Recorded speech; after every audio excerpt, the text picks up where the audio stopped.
Continuamos con el Catecismo Romano, publicado y ordenado por Trento.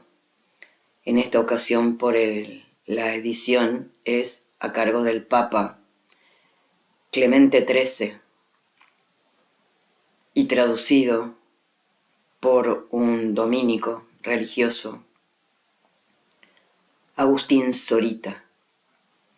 Y vamos en este capítulo 10 a tratar del tomo 1 de la primera parte, el capítulo 8, que trata acerca del 7º artículo del credo. Y dice así: capítulo 8 del artículo 7 del credo. De allí ha de venir a juzgar a los vivos y a los muertos. 1. De 3 oficios de Cristo y sentido del artículo. 3 son los oficios y cargos principales de nuestro Señor Jesucristo, para hermosear y esclarecer su iglesia: el de Redentor, el de Patrono y el de Juez. Constando ya por los artículos antecedentes que fue el linaje humano redimido por su pasión y muerte, y también que subiendo a los cielos tomó para siempre a su cargo nuestra causa y patrocinio, síguese declarar su juicio en el artículo presente, cuya suma y substancia es esta: que Cristo Señor nuestro ha de juzgar en el último día a todo el linaje humano. 2. De 2 venidas de Cristo al mundo. 2 venidas del Hijo de Dios nos testifican las sagradas letras. Una, cuando por causa de nuestra salud tomó carne y se hizo hombre en el vientre de la Virgen. Otra, cuando al fin del mundo vendrá a juzgar a todos los hombres. Esta venida se llama en las Sagradas Escrituras Día del Señor, sobre lo cual dice el apóstol: el día del Señor, como ladrón de noche, así vendrá. 1 Tesalonicenses 5. Y el mismo Salvador dice de aquel día y de aquella hora: nadie sabe. Mateo 24 y Marcos 13. Mas acerca de este último juicio, bástenos aquella autoridad del apóstol. Todos nosotros conviene que seamos presentados ante el tribunal de Cristo, para que dé cada uno cuenta del bien o del mal que hizo en este cuerpo. 2 Corintios 5.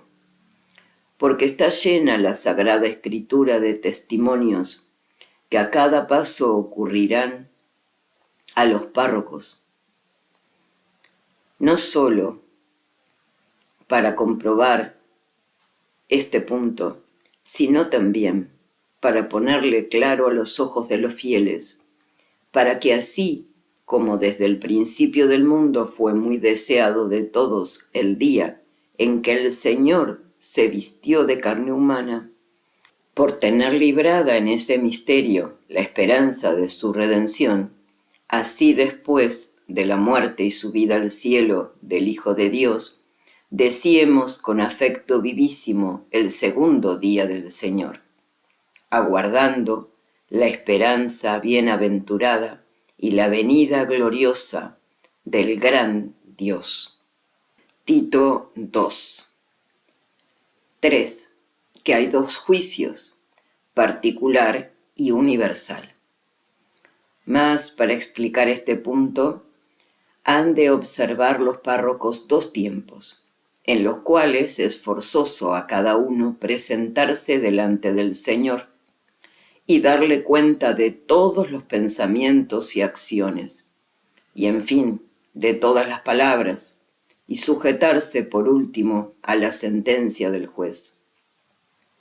El primero es cuando cada uno de nosotros sale de esta vida, porque al instante es presentado al tribunal de Dios, y allí se hace averiguación rectísima de todas las cosas que haya hecho, dicho o pensado en cualquier tiempo.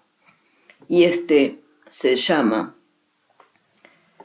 juicio particular. El segundo tiempo es cuando en un día y en un lugar comparecerán juntas todas las gentes ante el tribunal del juez, para que viéndolo y oyéndolo todos los hombres de todos los siglos, conozca cada uno qué es lo que fue juzgado y decretado de ellos. Gran parte de sus penas y tormentos será para los impíos y malos la intimación de esta sentencia. Pero los justos y buenos percibirán de ahí grandes premios y frutos, porque se verá claro quién fue cada uno en esta vida, y esto se llama juicio universal. Cuarto, ¿por qué causas ha de haber juicio universal? Mas acerca de esto es necesario mostrar por qué razón, además del juicio particular de cada uno, ha de haber otro juicio universal de todos.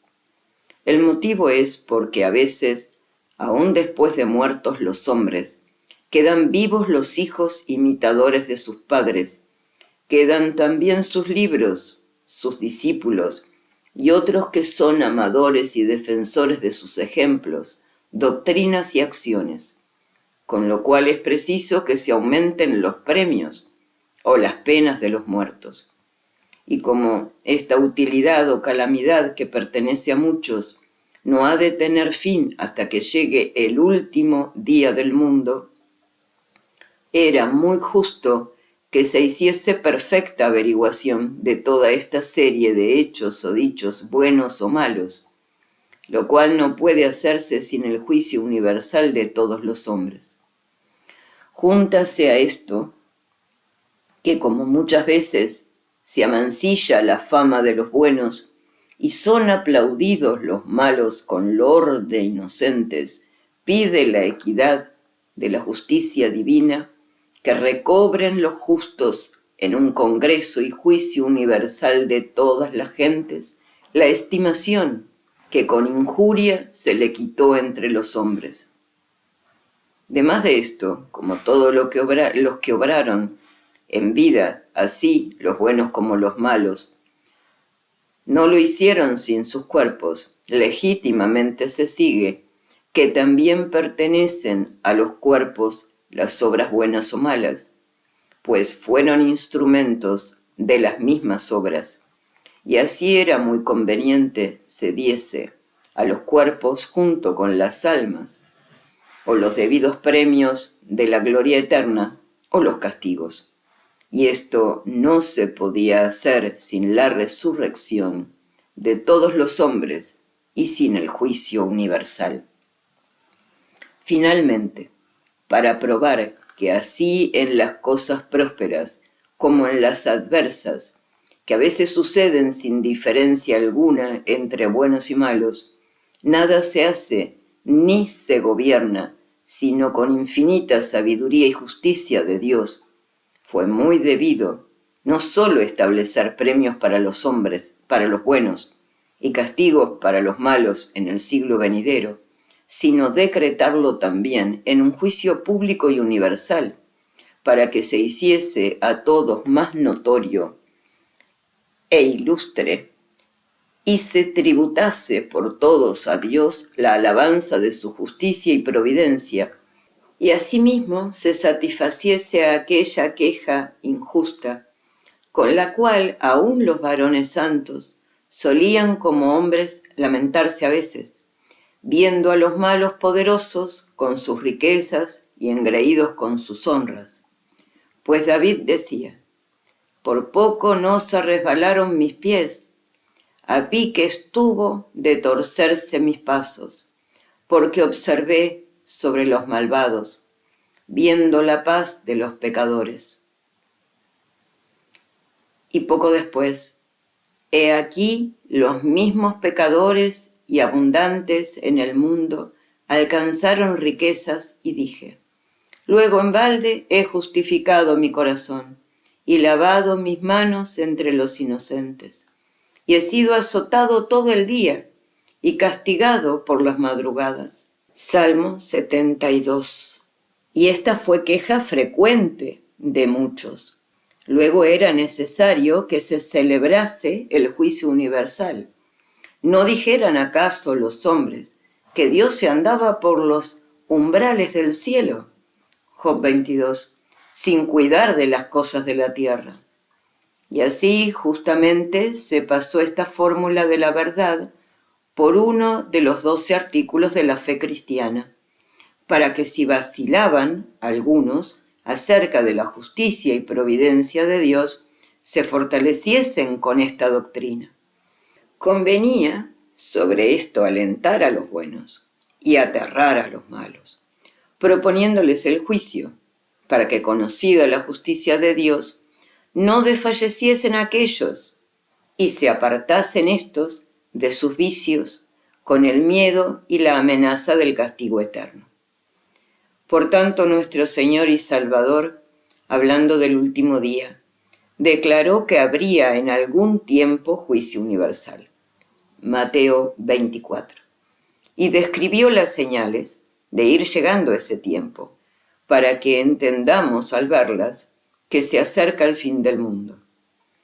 Y a más de esto, subiendo al cielo, envió sus ángeles a los apóstoles, que quedaban tristes por su ausencia, para consolarlos con estas palabras.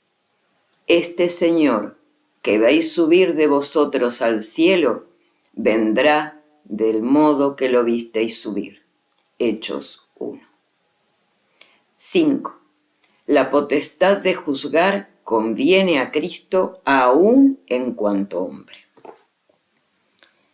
Este juicio, según lo declaman las sagradas letras, fue dado a Cristo, Señor nuestro, no solo como Dios, sino también como hombre. Porque, aunque la potestad de juzgar sea común a todas las personas de la Trinidad Santísima, sin embargo, se le atribuimos señaladamente al Hijo, porque decimos que a Él conviene también la sabiduría, y que en cuanto hombre ha de juzgar al mundo, se confirma por el testimonio del Señor que dijo, así como el Padre tiene vida en sí mismo, así dio al Hijo tener vida en sí mismo, y le dio poder de juzgar por ser Hijo del hombre. Juan 5. 6. ¿Por qué razones conviene a Cristo hacer este juicio? Y era muy conforme el que este juicio fuese celebrado determinadamente por Cristo Señor nuestro, porque debiéndose decretar las causas de los hombres, pudiesen ellos ver con sus ojos corporales al juez, oír por sus oídos la sentencia que se pronunciaba y percibir enteramente por sus sentidos aquel juicio. Y a más de esto, era cosa muy justa que aquel hombre que fue condenado por tan inicuas sentencias de los hombres fuese visto por todos después de estar sentado como juez de todos. Por esto, habiendo el príncipe de los apóstoles explicado en casa de Cornelio los principales puntos de la religión cristiana y enseñado que Cristo había sido crucificado y muerto por los judíos y que al tercer día había resucitado, añadió, y nos mandó predicar al pueblo y testificar que Él mismo es a quien puso Dios por juez de vivos y muertos. Hechos 10. 7. 3 señales que precederán al juicio universal. 3 señales principalmente han de preceder al juicio, según lo declaran las Santas Escrituras, que son la predicación del Evangelio por todo el mundo, la apostasía y el anticristo. Porque dice el Señor: predicarse a este evangelio del reino en todo el orbe por testimonio para todas las gentes, y entonces vendrá el fin. Mateo 24. Y el apóstol nos previene que no nos dejemos engañar de nadie, como si ya estuviese cerca el día del Señor. Porque mientras no viniere antes la apostasía y se descubriese el hombre del pecado, no se hará el juicio. 2 Tesalonicenses 2. 8. De las formas del juicio y sentencia de los escogidos. Y cuál haya de ser la forma y orden del juicio, fácil será conocerlo los párrocos por las profecías de Daniel, Daniel 7 y 9, y por la doctrina de los santos evangelios y del apóstol, Mateo 24 y 2 Tesalonicenses 4. Demás de esto, debe examinarse cuidadosamente, en este paso, la sentencia que ha de pronunciar el juez. Porque mirando Cristo, Salvador nuestro, con ojos agradables a los justos, que estarán a su diestra, pronunciará sobre ellos la sentencia con suma benignidad de este modo: venid, benditos de mi Padre, y tomad posesión del reino, que os está preparado desde el principio del mundo. Mateo 25. No se puede pensar cosa más dulce que oír tales palabras. ¿Cómo lo entenderán los que las cotejaren con la condenación de los malos, considerando atentamente que por ellas son llamados los piadosos y justos de las fatigas al descanso, del valle de lágrimas a sumo gozo, y de las miserias a la perpetua bienaventuranza que merecieron con los ejercicios de la caridad. 9. De la sentencia de los réprobos. Pero luego, volviéndose a los malos, que estarán a la mano siniestra, derramará sobre ellos su justicia por estas voces: apartaos de mí, malditos, al fuego eterno que está aparejado para el diablo y para sus ángeles. Mateo 25. Porque aquellas primeras palabras, apartaos de mí, se significa la suma pena con que serán castigados los réprobos cuando fueren arrojados remotísimamente de la vista de Dios. Ni podrá consolarlos esperanza alguna de que llegue tiempo en que hayan de gozar de tanto bien. Y esta es la que los teólogos llaman pena de daño. Esto es, que por toda la eternidad han de carecer los malos en el infierno de la vista de Dios. El añadirse malditos realza en sumo grado su miseria y desventura, porque si al ser lanzados de la presencia divina se hallaran dignos siquiera de algún viso de bendición, esto ciertamente les podría ser de gran consuelo.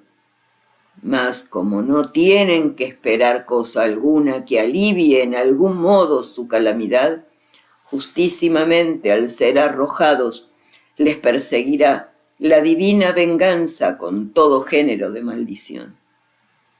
10. De la pena de sentido y compañía de los condenados. Síguese ahora al fuego eterno. Y este es el otro género de pena que los teólogos llaman de sentido, por percibirse con los sentidos del cuerpo, como son los azotes, heridas o cualquier otro género de castigos más graves. Entre estos no se puede dudar que los tormentos del fuego causan un dolor sumamente sensible, y juntándose a esto el haber de durar eternamente, muéstrase de aquí que la pena de los malos será colmada de todos los castigos. Y esto se declara más por aquellas palabras que se ponen en la última parte de la sentencia, que está aparejado para el diablo y sus ángeles. Porque siendo natural el sentir todos, menos las molestias, cuando tenemos algún compañero o participante en nuestra desventura, cuya prudencia y humanidad puede ayudarnos por alguna parte, ¿cuál será en fin la miseria de los condenados, cuando entre tantas desdichas jamás podrán apartarse de la compañía de los perdidísimos demonios? Y a la verdad, justísimamente fulminará esta sentencia nuestro Señor y Salvador contra los malos, pues ellos menospreciaron todos los oficios de la verdadera piedad, y ni dieron de comer al hambriento, ni de beber al sediento, ni hospedaron al peregrino, ni vistieron al desnudo, ni visitaron al encarcelado, ni al enfermo. 11. Mucho deben inculcar los párrocos la memoria del juicio. Estas son las cosas que muchísimas veces deben los pastores repetir a los fieles. Porque bien entendida por la fe la verdad de este artículo, tienen fuerza grandísima para refrenar los apetitos depravados del alma y apartar a los hombres de sus pecados. Por esto dijo el eclesiástico: en todas tus obras acuérdate de tus postrimerías y nunca pecarás. Eclesiástico 7. Y ciertamente apenas habrá hombre que se deje llevar a las maldades tan precipitado que no le reduzca el amor de la virtud el acordarse de que ha de llegar día en que debe dar cuenta ante el rectísimo juez, no sólo de todas sus obras y palabras, sino aún de los pensamientos más ocultos, y pagar la pena debida a sus méritos. Pero el justo, por el contrario, es preciso que se aliente más y más a ejercitarse en obras de virtud, y que se alboroce con suma alegría, aunque pase la vida entre miserias, infamias y tormentos. Si se acuerda del día en que después de los combates de esta vida infeliz, ha de ser declarado por vencedor a vista de todos los hombres y ensalzado con aquellos divinos y verdaderamente eternos honores, será recibido en la patria celestial. Y por tanto, lo que resta es exhortar a los fieles a que emprendan un modo de vivir santo y justo y que se ejerciten en todos los oficios de virtud, para que con toda seguridad de su alma puedan esperar aquel gran día del Señor que se va acercando y aún desearle con ansias vivas como corresponde a hijos suyos. Hemos finalizado aquí el vídeo 10, el capítulo 8 del 7º artículo del credo. Y en el vídeo 11 trataremos de la primera parte, el capítulo 9 del 8º artículo. Creo en el Espíritu Santo.